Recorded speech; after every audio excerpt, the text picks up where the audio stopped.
When you think about self-awareness, what comes to your mind? Being aware of self, obviously. Metacognitive, the ability to think about your thinking, right?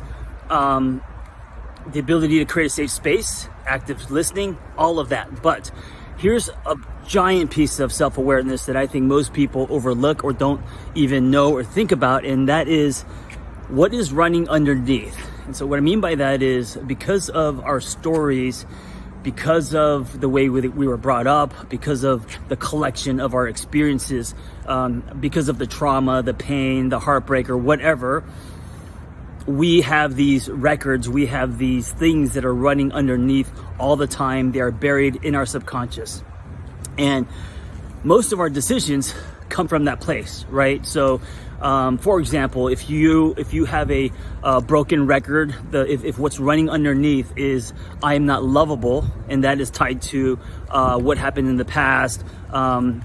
Maybe you had a childhood where a safe space wasn't created, or maybe your parents gave you conditional love, maybe whatever, or maybe you had relationships that formed that belief, and the message running underneath now is that I'm not lovable. So if that is running underneath, no matter how many self-help books you read or what you know logically, you're going to do things based on that belief. You're going to create experiences for yourself, and maybe that looks like sabotaging, maybe that looks like ghosting, maybe that looks like, I don't know what that looks like. It's different for the individual. But if the thing that's running underneath is I'm not lovable, if the thing that's running underneath is I'm not good enough or smart enough or I can't or whatever it is, and you're not aware of that, you could do all the work you want. You could go to workshops and take video courses and all that.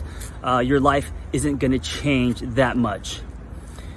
To be self-aware means to be aware of what's happening underneath, because in our subconscious, that shit runs 90% of our decisions, and it's always running, right? So it's not just about being aware of yourself. It's about being aware of your wiring. It's about being aware of the stuff that stems way back and that can hijack you and to get you to make decisions that are unhealthy, and suddenly you are in a pattern that is unhealthy, and life becomes a loop, right? And instead of expanding and growing and evolving, you are now living in the past. So a big part of being self-aware is to make the unconscious conscious, right? It's to dig up the stuff that is buried. And this is why therapy takes time, and this is why it's difficult, and this is why we do have a lot of conversations about childhood or about high school or about all the shit that happened.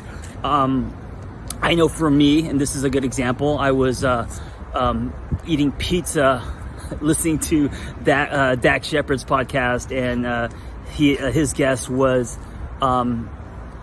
Kate Hudson and her brother. And I remember when I was running the Restaurant Bar Club back in the day, 2001, Kate Hudson called me, not because she knew me, but she called me to get her friend in, and I don't know how she got my number.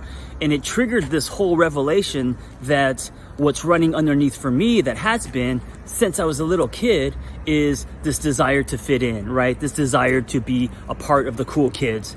And even when I was running the club,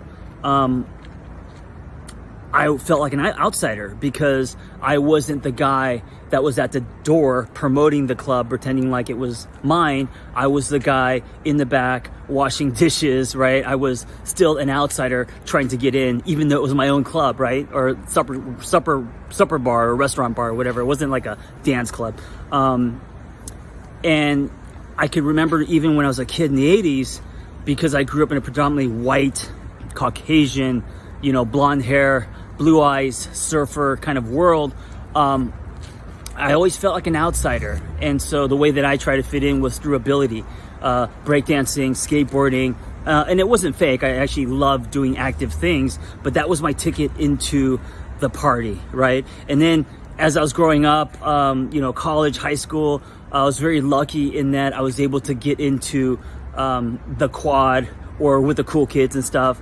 And a lot of that was subconscious. A lot of that was from me coming to America at age 3 and trying to fit in, trying to be quote unquote American. And that's been running underneath ever since. And as I look back at my story, a lot of decisions I've made, and also a lot of my desires and why I wanted to sell screenplays and make movies, all of that, of course, I had a love for them, but also it was because growing up in LA, that's what the cool kids were doing, and I wanted to be a part of that, right? So know what's happening underneath. Once you're aware of what's happening underneath, then you can understand yourself better, and that understanding yourself better on a 3-dimensional level, including subtext, right?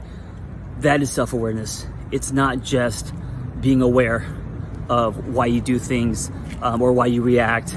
It's about being aware of all the shit that is happening underneath, and that's really why you do things.